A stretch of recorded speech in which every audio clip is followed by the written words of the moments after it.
But there's two elements to magic, Jordan. There's not just boogity wizard magic. There's stage magic. And I felt like, Jordan, the reason why I wanted to go first was because my first thing is going to be a Penn and Teller. And I felt like this would be a good spot to do a bunch of pre-disclaimers on everything magic related that's going to be coming up. I'm gonna give away tricks today. I'm going to talk about how they're done in a way to talk about how much I love magic as an art form and as artistry.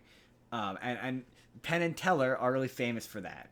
And it's why I love them. They're the magicians that make magic seem approachable. They're magicians that make magic seem like something anyone can do if they put enough hard work, practice, and this is they'll be the first ones to be like, yeah, well, this is practice lying. Yeah, this is bullshit. Yeah, this is all fake bullshit, and that's what makes. So when I'm like, oh, this feels like a fake version of magic, that's what magic is. It's cheating. It's and it gives me an opportunity to talk about. It's funny. I emailed him too. My favorite magician. He's a local magician. We're gonna see him one day, Jordan. I swear. But Sean Farquhar. Sean Farquhar is my favorite magician of all time. He has my favorite magic trick of all time, which is the one where he puts the deck the one from Penn and Teller. Throw the hand on top. Hey, yeah, it's me. I'm editing this video. You are currently watching the less good version of this video. I spent several minutes, close to an hour, making a significantly better version of this video, more fun with clips and, from the movie and whatnot. But I guess Penn and Teller are ashamed of this movie for some reason because they won't let me show you clips from it. So enjoy the less good version of this video. I've appealed, so hopefully they'll accept my appeal so I can tell you properly with the fun version of this video why you should watch Penn and Teller Get Killed. But trapping the cards in between. fully and and effectively. Penn and Teller don't want me I'll to remove show one it card. to you. So Okay. If I removed your card, would that be impressive? That would be very impressive. No, it wouldn't. I got a joker. It's okay. It's okay. How about this? I can do better than that. Okay. If I could reach in between your hands and straighten one card up, so it's the opposite direction, and it was your card, the 7 of diamonds, would that be? That'd be pretty good. Okay, I can do better. How about this? Would I fool you if I were to put those cards back in new deck order and put the one card reversed? Yeah, that'd be pretty good. Okay. I'm not going to say you're going to fool me. I won't say that yet. Good, but good, okay. good. How about if I took the cards and put them in new deck order, reversed the one card, put them in the cardboard box, put the paper seal and wrapped them up in the plastic? Oh, that would be a fine trick. I just did it. Take a look.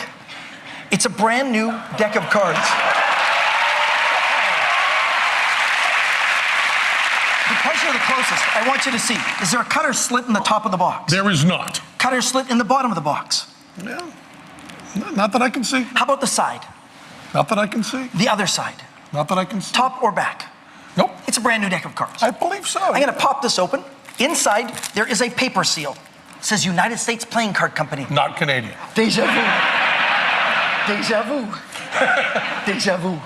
Sometimes it takes 4. Look, I'm gonna pop open the paper seal. Inside, a brand new deck of cards, never touched by human hands. Okay, yeah, that's perfect. I remember You've it seen from this last card. time. Yeah. I want to point something out. If you look at the deck, there isn't a premium card on the end. Do you know why? Why is that? They're in my pocket, remember? Get them out. There's a lot of them. There's the jokers and the premium card. All of them are in here.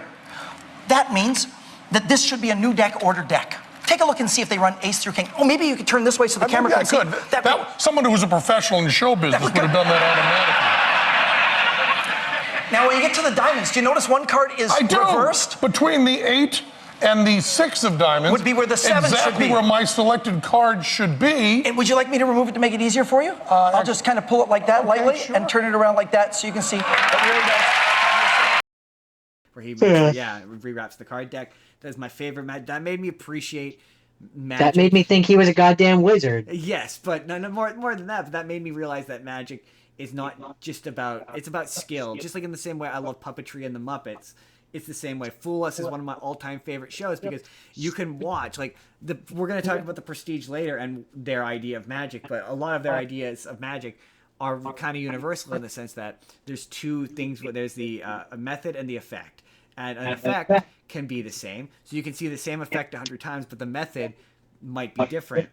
Yeah. You see when you watch enough magic that you can see the moves. You can start to see the moves. You watch enough Penn and Teller Fool Us, I'm starting to see the moves, but I appreciate them because I can appreciate how skillful those moves are. Yeah, like with Penn and Teller, with a number of their acts, what makes them really cool is like they'll do the trick, and then they do the trick with a version where like you can literally watch them doing the trick, but I can't see what they're Yeah, you doing. can't see the Like the moves cup and balls one, where like they do the for trick as sure. it's normally done, and then they have like the plastic clear thing where like you can literally see Yeah. what they're doing. Yep. First rule of magic is you never do the same trick twice. So we're gonna. Second rule of magic is you never tell an audience how a trick is being done. So we're gonna tell you exactly how the trick is being done. The third rule of magic is you never let the audience see your secret preparation. They must not know what is hidden in which pocket. And the fourth rule of magic is unwritten, but we think any magician in the world would agree with us in a second, that you never ever do the cups and balls with clear plastic cups. So this is the Penn and Teller version of the cups and balls. We take the first ball, pretend to place it in our hand, having already snuck it underneath the first cup. Take the second ball, simultaneously secrete it beneath the cup, place it in our hand, and show it. Take the third and final ball, pretend to place it in our hand, pretend to show it in the cup, place it in the cup, then secretly secrete it and reveal it. Now we're all set for second half. 3 cups all loaded, 3 balls on top. The center ball, please center cup. Each of the side balls, really put them away. We don't need them anymore. We have 3 duplicates. Center cup, but these 3 balls come over here. This is not juggling. This is called misdirection. For I look over here, Tell sticks the final ball under, 1 more on either side. And of course, for the finish, it's an American potato right there. And it's still like impossible to see I what they're mean, actually doing. You've got Rip Off of Love in your. I mean, that Rip Yeah. Off of Love is entirely that. Or Blast Off of Love or whatever. Yeah, that is all that. That's that all that purpose. But like there's so many magic principles that like they teach you, but they don't out and out give it away. And like if you watch enough of Fool Us, you can start to see, you can start to recognize the code words, and you can start to put them to techniques, and it teaches you magic, and it's the coolest thing ever. Like one of my favorites is like when he's like, "Oh man, are you a fan of Star Wars?" I'm like, yeah, I'm a fan of Star Wars. Yeah, you really like how Luke used the Force? And you're like, yeah, I always. And at some point you figure, oh, he's talking about he used the card force. And yeah, you learn what a card force is, and yeah, you learn that magic is often the answer to the thing is often simple and stupid, and yeah. So that all having been said, that was a really long. Usually, it's mostly misdirection. Get them to look one way Yeah. so you can do something the other. Something simple, and that does yeah. And so that having been said, back in the late 1980s, when I think it was the 80s, this is when either late 80s, early 90s, when this came out, they made a movie with, I guess he was a fairly prolific film director called Arthur Penn, who had done a bunch of, I think he did one particularly famous movie you've never heard of. He directed a movie called Penn and Teller Get Killed. Yeah. Watch closely. 5. And a kazoo. Yeah. Now you see it? 4. Now you don't. 3. Presto. Magic is fake. 2. Voila.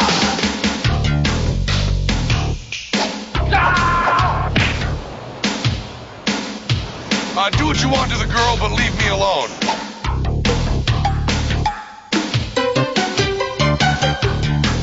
I've always been a sucker for classy Eurotrash and sunglasses. We shall overcome.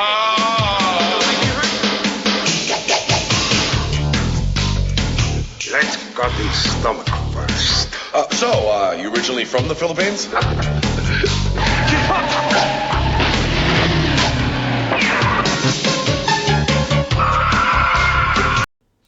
Which I can't imagine you've seen. Nope. You might have heard of it because I've probably told you about it before.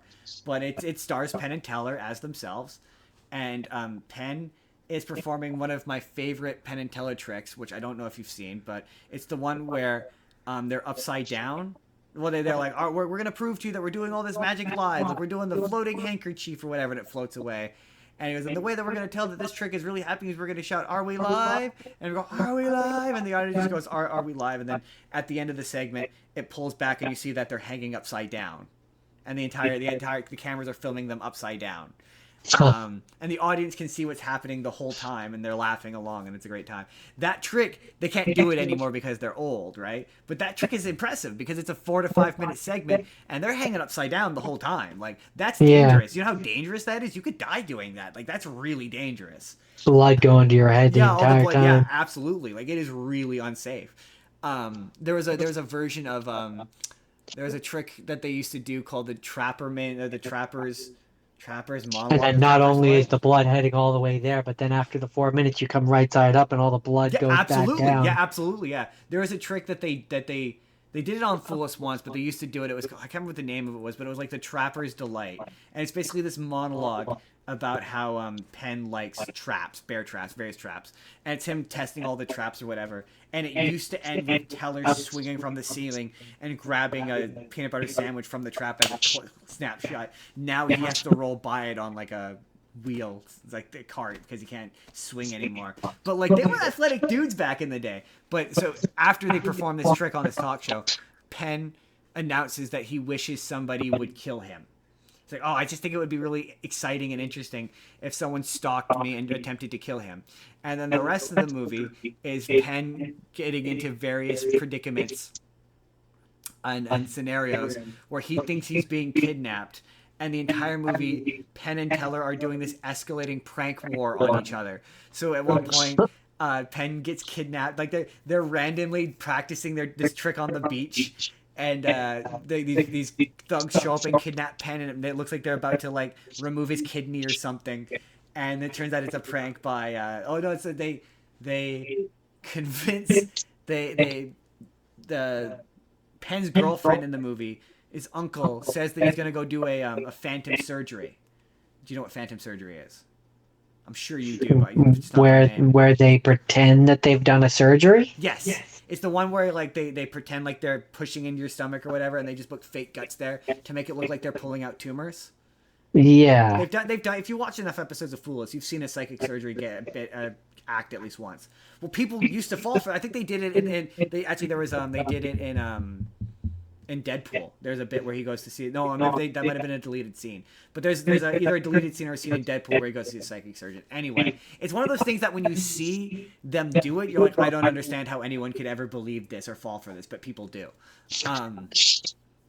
But he busts this psychic surgeon for Carlotta, is the name of the character. Carlotta's uncle. And so he thinks that he's being kidnapped by the psychic surgeon who he busted because the uncle paid him a bunch of money and rescinded on the money. So he thinks he's being kidnapped and he's about to be killed, and it turns out it's all been a big prank. And it's just really funny. He's like, oh, you couldn't figure it out. It's like, yeah, you couldn't figure out why on earth we would randomly have you rehearse a trick on the beach out of nowhere. That didn't seem suspicious at all. I can't believe you fell for that. And then the movie goes on and it escalates, whatever. Penn's like, I'm gonna get you back.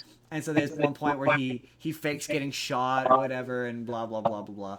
And it gets to the end, and he gets shot, and they run into a cop, and you think that this is now real, that somebody is actually trying to kill Penn, and it's not a prank, and it's all the tension and the stakes are very high or what have you. And it's early days Penn and Teller. So it's Penn and Teller when their dynamic was Penn is the asshole and Teller gets treated like shit by Penn. Like, bit on The Simpsons where he's like, he hits me, like, that bit. It's that era of Penn and Teller, and it's really kind of an interesting movie because you get to see early versions of tricks. So like, the one where it's they're in the water tank, and they're trying to like the one they did with John Cleese. Yeah, there's an early version of that they do in this movie where instead of it being a water tank, it's saws or drills or something, and it's 4 people holding the ropes, and it's still the woman counting as they attempt to locate the card. It's the same trick, but it's a different mechanism. And it's like, oh, hey, this is an early version of a trick that they would do later, and that's kind of neat. Where I'm like, oh, I'm enough of a fan that I'm recognizing this stuff. Anyway, it gets to the end, and Teller gets kidnapped by what appears to be a crazy stalker fan who is trying to get Teller. He wants to be Penn, and he's trying to get Teller to perform with him. And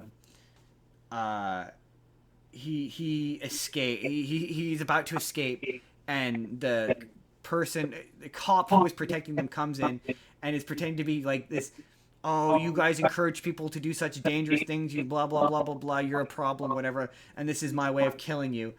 And Teller, earlier in the movie, gets a gun to protect Penn. And she's holding the gun to him, and he pulls out the gun as Penn walks out, and she's taking off the like hair and wig or whatever. It turns out it's another prank, and he shoots Penn, and Penn dies. And he starts to laugh, and he's like, this is so funny. You and Penn, you did this whole thing. Teller speaking. It's the first time he ever spoke on camera. Second time, but the first time he ever spoke as Teller on camera. And he's like, you set up this whole thing. You slipped me the fake gun. And she's like, what fake gun? You know, the gun that I bought earlier. Like, that wasn't a fake gun. And he's like, oh no. And he shoots himself in the head. He's dead. Oh, that's dark. And then the guy who is the fake fan, and then the movie goes on for another 10 minutes, and it cuts to the guy who is playing the fan. He's like, oh my god, it was the most fulfilling acting experience I've ever had in my life. And you know, they had me play this fanatical fan. I had to get so thoroughly into character that I had to believe that I was this guy, and I had to really commit to it. And they walk in, and he finds the dead bodies of Carlotta, Penn, and Teller, and he's like, oh my god, this apartment is set up in my name. It's set up to look like I've kidnapped them. This all looks real. And then he shoots himself in the head, and he kills himself. And then his friend's like, "What the fuck? Why would you do that? Like, how do I explain this to anybody? I don't know." And then he shoots himself in the head. Oh my god! And then it pulls back, and it's just the apartment. And you just keep hearing, as person after person walks in, finds the scene, and shoots himself in the head. Man, that gun has a lot of bullets. And then it cuts to this narration of Penn being like, "How did you think this was gonna end? It couldn't end with us not dying. The movie's called Penn and Teller Get Killed. We had to kill. We had to get killed. It's in the title. We would have been disingenuous had we not. As the Bee Gees' "I Started a Joke" plays. It's good. That's fun. I know. It was a fun movie, and it was like, oh man, I fucking love Penn and Teller. Like, this was a great start to like I've got a couple really good like stage magician movies coming up, and this was a great start for that. But I've gone on way too long. That's Penn and Teller Get Killed. Yeah, hey there, it's Ncart Justin. Hopefully you enjoyed this. I'm just going to be honest, lesser quality version of this video. There is a better quality version of it with, again, clips and whatnot put into it that I have that I can find a place to post if you all want to see it, but you didn't watch it at the end of this anyway. But either way, if you want to see the full episode that this is from, you can click the box on the left, or if you want to see a random video that YouTube thinks you're going to enjoy, you can click the box on the right. Hit subscribe if you haven't already. We put new videos out 7 days a week. Seriously, I'm really bummed out about this.